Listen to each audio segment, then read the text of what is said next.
네, 1069일 3년여 만에 박근혜 전 대통령의 메시지가 나왔는데 총선이 40일 남은 상황입니다. 유영하 변호사가 자필 편지를 합법적인 절차를 통해서 가지고 나와서 언론에 공개를 했습니다. 편지 내용을 짧게 보고 얘기를 나누도록 하겠습니다. 대구 경북 확진자 너무 가슴이 아프다. 무능 위선 독선적 현 집권 세력에 대한 국민들의 한숨, 눈물 떠올리면 송구하다. 거대 야당에 실망했지만 불가피한 선택이다.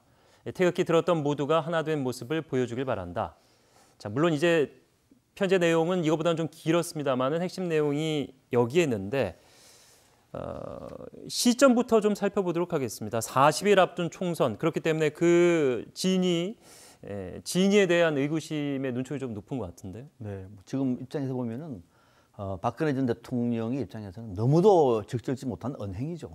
너무도 적절치 못하죠. 민심을 파악했다기보다는 민심이 어디 있는지도 전혀 모르는 채 또 이 발언이 과연 통합당, 거대 야당에게 도움이 될지 안 될지도 판단을 모르는 채 더더욱도 지금 상황이 코로나19 사태로 전 국민이 어떻게 보면 지금 방역 전쟁을 벌이고 있는 상황 아닙니까? 이런 상황에서 탄핵돼서 감옥에 있는 전 대통령이 선거 정치 얘기를 한다는 것 자체가 국민들이 받아줄까요? 이 발언은 저는 너무도 적절치 않다는 생각이 들고요. 지금 아마 박근혜 전 대통령 입장에서는 이제 어차피 통합당 중심으로 야당이 선거를 치를 테니 그 주변에 있는 박근혜 전 대통령을 옹호했던 세력들은 당선될 가능성이 높지가 않거든요. 그리고 박근혜 전 대통령은 어차피 정치적으로 자신의 앞으로의 미래를 풀어야 됩니다. 그러면 이번 총선에서 어떤 영향력을 행사하기 위해서는 지금 어떤 대통령이 메시지를 던질 수밖에 없는 상황이고 마침 지금의 문재인 정부 입장에서는 좀 위기 국면 아닙니까? 그 틈새를 비집고 정치적인 발언을 하는 것인데 이제 중요한 것은 과연 이런 상황에서 통합당이 국민의 지지 더 나아가서 중도 세력까지를 끌어들이면서 소기의 목적을 달성할 수 있을까? 오히려 박근혜 전 대통령의 이 발언이 어떻게 보면은 찬물을 끼얹는 게 될 것이고 결국은 당을 도로 친박당으로 견인하면서 탄핵의 추억을 부활시키는 그런 악재 중의 악재다. 저는 이렇게 평가를 합니다. 자, 이 정의당에서는 선거법 위반 소지가 있다. 그래서 고발하겠다라고 강하게 반발하고 있는 상황에 사실 그 일반 국민들의 생각이 어떨지 3년여의 이제 수감 기간 동안 대국민 사과는 전혀 없었죠. 메시지가 처음이었는데 그간 이제 재판에 성실하게 임하지 않으면서 사법 체계를 무시했었고 정치적인 희생양이다 이렇게 본인 스스로 계속해서 주장하지 않았습니까? 그런 상황에서 3년 만에 나온 메시지는 정치적인 성향으로 받아들일 수밖에 없는 가능성이 크지 않나? 이런 생각들이 많은 것 같은데. 일단은 3년 만에 첫 메시지가 강력한 정치 개입의 메시지였습니다. 국민과 국회 그리고 헌법재판소의 심판을 받은 대통령입니다. 자숙해도 모자른 판에 사법체계에 대해서 재판 과정에서 부정을 했고요. 그리고 지금 내용도 실형 2년 이상을 받은 사람은 선거권도 박탈될 뿐만 아니라 선거운동도 금지가 돼 있습니다. 그것조차 위반을 한 거예요. 자, 그렇기 때문에 일단은 박 전 대통령의 메시지 자체가 적절치 않다. 그리고 이건 좀 아닌 것 같다. 이런 이제 여론이 많이 나올 수밖에 없는 거고요. 자, 이렇게 박 전 대통령이 어쨌든 이제 그 메시지 자체에 대한 평가는 둘째치고라도 효과는 엄청납니다. 지금 일단 한국당, 겉으로는 한국당 중심으로, 통합당 중심으로 뭉쳐라. 이게 지금 겉의 메시지예요. 자, 그런데 내부로 들어가 보면 이 부분을 갖다가 과연 통합당 중심으로 이게 통합당에게 득이 될 거냐라고 하는 점에서 보면 비례정당 투표에서 지금 4분 5열 될 수 있는 소위 태극기 세력의 숫자가 준다는 점에서 그리고 무게중심을 통합당에 뒀다는 측면에서는 정치공학적으로 보면은 통합당의 손을 들어준 걸로 보일 수 있습니다. 아마 거기에는 문재인 정부를 심판함으로 인해서 자신에 대한 탄핵이 잘못됐다라고 하는 그리고 이후에 통합당이 승리할 경우에 총선 과반수를 차지할 경우에 자신의 석방도 빨라질 거라고 하는 이런 아마 계산까지 들어가 있었을 것 같아요. 그런데 그 속을 놓고 보면 정말로 통합당을 도와주려고 했냐.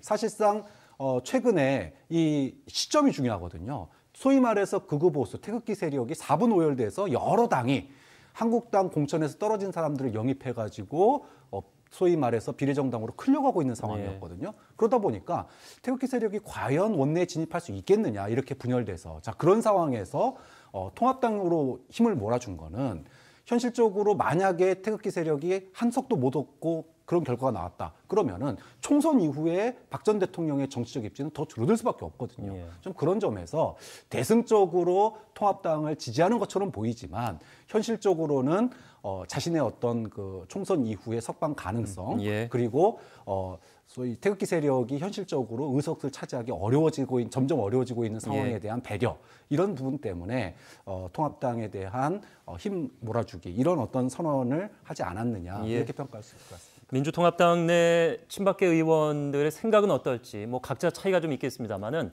여하튼 이번 이 통합에서 조금 소외된 인물들은 이 메시지를 어떻게 받아들였는지 자유공화당 그리고 지금 무소속으로 있는 서창원 의원 등 과연 어떻게 생각하고 있을지. 자, 통합당 우선 공천 작업을 중단하라. 황교안 대표는 박근혜 전 대통령의 메시지는 천금 같은 말씀, 애국에서 나온 말씀이다. 자유우파 대통합, 여기에 이제 보수까지, 중도까지 아우르는 이 내용도 이제 포함해서 얘기를 했는데 그간 이 통합 과정에서 지분 요구는 없었다. 어느 당이든 어느 참여자든. 그렇기 때문에 우리 공화당이 이 공천 작업에 대해서 얘기하거나 통합에 참여하려면은 지분을 논하지 말라라는 취지와 연결이 되겠죠. 김영환 미래통합당 최고위원은 큰 화는 면했지만 부작용 생길 수 있다고 본다. 자, 이 뜨거운 감자가 될 가능성이 당에서 충분히 있어도 보입니다. 네, 일단 부작용이 나타날 수밖에 없죠. 예. 서로 박근혜 전 대통령의 메시지가 우리를 갖다가 통합당이 그러니까 태극기 세력을 잘 받아 안으라는 얘기다. 네. 이게 지금 조원진 대표나 소위 친박 세력 그 태극기 부대들이 이제 이 얘기를 하고 나설 거예요. 예. 즉 지분을 요구할 겁니다. 황교안 대표가 지분 요구 없이 지금까지 통합 논의를 했기 때문에 사실상 거절을 한 거거든요. 자, 그렇게 되면 소위 말해서 태극기 세력을 갖다가 안는다면 적극적으로 안는다면 소위 말해서 중도 확장성이 떨어질 거고요. 그러니까 예를 들어 유승민 전 대표가 아직도 잘 참여 안 하고 있지 않습니까? 들어가 있는 이제 새로운 보수당 계열도 반발을 할 가능성이 그렇죠. 반발할 가능성이 있는 거죠. 자, 그러면 앉지 않으면 어떻게 되느냐? 그러면은 이런 태극기 세력이 봐라. 지금 황교안 대표가 박 전 대통령의 뜻을 갖다가 무시하고 있는 거다. 이런 식으로 또 나올 거예요. 예. 뿐만이 아니죠. 이렇게 내분의 가능성도 있을 뿐만 아니라 무엇보다도 소위 이제까지 야당 심판론을 주장해왔던 여권이 소위 말해서 국정농단 옹호 세력이라고 이렇게 또 규정을 하면서 선거 프레임 자체가 바뀔 수도 있습니다. 좀 이런 점에서 한국통합당이 과연 좋아할 만한 일인가 여기에 대해서는 충분히 좀 고민해야 될 부분이 있는 거죠. 통합당도. 황교안 대표가 원외 인사로서 이제 당 대표가 된 이후에 지금도 역시나 이제 황교안계, 그러니까 추종 세력이 그렇게 크지 않다라는 약점을 가지고 있는데 그렇다 보니까 이제 친박 계열 인사들에 대한 명확한 정리나 어떤 그 통합에 미진하고 소홀했던 게 결국엔 계속해서 발목을 잡는 그 일환으로 이어지지 않나 어떻게 보십니까? 네, 그렇죠. 당초 우리가 지금 통합당이 이전에 한국당 시절에 요구했던 국민의 눈높이는 뭐냐면 친박 세력을 떨쳐내고 새로운 보수의 진화 또는 중도로 나아가라. 그것이 국민의 명령이었습니다. 그거는 정말로 과거에 한국당을 사랑하는 당이 좋아서가 아니라 건강한 두 정당 체계의 경쟁을 위해서 국민들의 눈높이였죠. 근데 황교안 대표는 실패했죠. 실패할 수밖에 없는 것이 본인이 박근혜 정부 때 국무총리였고 법무장관이었고 대통령 권한대행이었습니다. 또 그 주변에 친박 세력을 똘똘 뭉치기 때문에 스스로를 쳐낼 수 없었던 것이죠.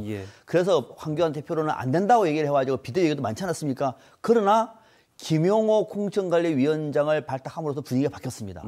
최근에는 친박 인사들이 다수 불출마하거나 컷오프됐어요. 그 자리에는 안철수 전 대표 중심의 중도적 인사들이 상당수 자리를 차지했습니다. 그렇게 가는 겁니다. 통합당 입장에서는 이렇게 가는 상황에서 분위기가 최근에는 민주당과 한번 해볼만 하다라고 하는 분위기가 좋았습니다. 이 와중에 지금 정부가 코로나19 사태로 위기에 빠져 있을 때 드디어 카드를 던진 겁니다. 당에 찬물을 끼얹는 거죠. 중도로 가는 당에 브레이크를 씌운 겁니다. 거꾸로 돌아가고 있는 것이죠. 이 정당은 오히려 친박 정당이다. 나는 살아있다. 나는 억울하다.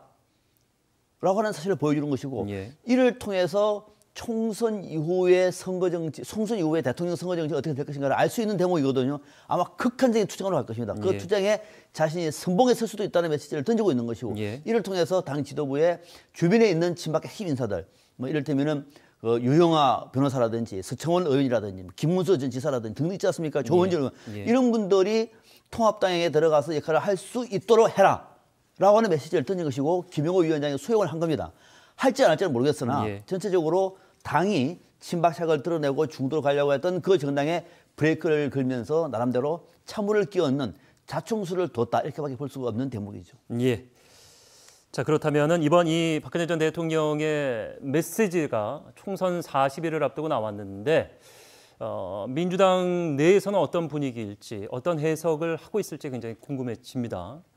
악재일지 호재일지 지금 녹록지 않은 상황인데 모 의원, A 의원은 오히려 우리 진영 지지자를 결집하는 계기가 될 것이다 예상했고 B 의원은 최순실 국정농단 사건을 상기하는 효과 그 역시 민주당에 유리하다는 해석으로 보이죠. C 의원, 박근혜 전 대통령이 나선 만큼 통합당에 제1당 내줄 수 없다는 명분이 오히려 커졌다.